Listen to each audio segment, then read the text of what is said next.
आपने अभी हाल फिलहाल में आरोप लगाया था कि आपकी पार्टी के विधायकों को भी तोड़ने की कोशिश की गई और 25 करोड़ रुपए ऑफर दिए गए। वो मामला थोड़ा आप बताएंगे? ये कई बार इन्होंने कोशिश कर ली, ये पहली बार नहीं है। उसके पहले भी इन लोगों ने कोशिश की है।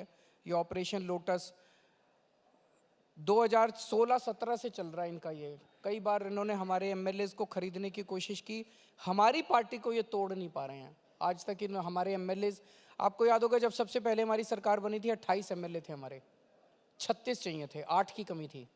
और इनके 32 थे, इनके बीजेपी के 32 थे। इनको केवल 4 एमएलए तोड़ने थे। ये 28 में से हमारे 4 एमएलए भी नहीं तोड़ पाए। इन्होंने बहुत कोशिश की उन दिनों में।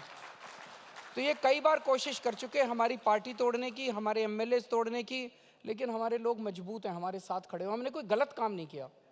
राहुल जी, आज अगर किसी पे ईडी का, सीबीआई का शिकंजा होता है, अगर वो दोषी है, अगर उसने गलत काम कर रखा है, वो तुरंत बीजेपी में चला जाता है और उसको फिर सारी फाइलें उसकी रफा दफा हो जाती है। अगर कोई दोषी नहीं है मनीष सिसोदिया की तरह, तो उसको 10 बार कोशिश की जाती है बीजेपी ज्वाइन कराने के लिए। वो अड़ा रहता है, उसे पता है आज नहीं तो कल मैं बाहर तो आ ही जाऊंगा।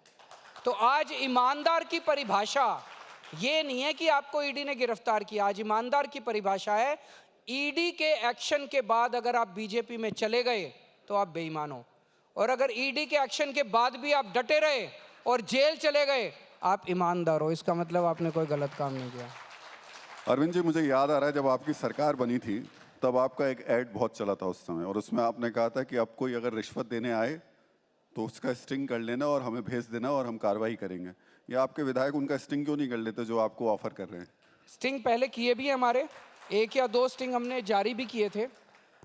लेकिन राहुल जी, सारा दिन अब आप आए हमारे पास, आप मेरे दोस्त हो, और आप उन लोगों का मैसेज लेके आए। मान लीजिए अब मैं अपने फ़ोन पे आपकी रिकॉर्डिंग थोड़ी करूंगा यार। आप मेरे पास मान लीजिए मैसेज लेके आए, आपने कहा अरविंद जी वो लोग आपसे बात करना चाहते हैं, वो कह रहे हैं कि मनीष को भी छोड़ देंगे, सतिंदर को भी छोड़ देंगे, संजय सिंह को भी छोड़ देंगे, आप ये इंडिया गठबंधन मत करो। अब मैं यार आपकी थोड़ी वो करूँगा, आप मेरी और आपकी तो दोस्ती है ना। तो मैं अब आपकी आवाज़ रिकॉर्ड करूँगा और फिर जनता को दिखाऊंगा, तो रिश्ते खराब होते हैं। इसी तरह से करते हैं ये लोग, इसी तरह से करते हैं। मैं कितनी कहानियां सुनाऊंगा आपको। अच्छा, आपने मेरा नाम लिया तो कोई एक नाम आप नहीं करते। कोई एक नाम तो बता दीजिए, कोई एक नाम तो बता दीजिए जो ऑफर लेकर आया हो आपके पास और कहा हो इस तरीके से। वो इम्पोर्टेंट नहीं है। इम्पोर्टेंट ये है कि इस टाइम देश में चल क्या रहा है। इंडिविजुअल्स इम्पोर्टेंट नहीं है। जो कुछ इस देश के अंदर इस वक्त घटित हो रहा है वो अच्छी चीज़ नहीं है देश के लिए। इससे तरक्की नहीं होती।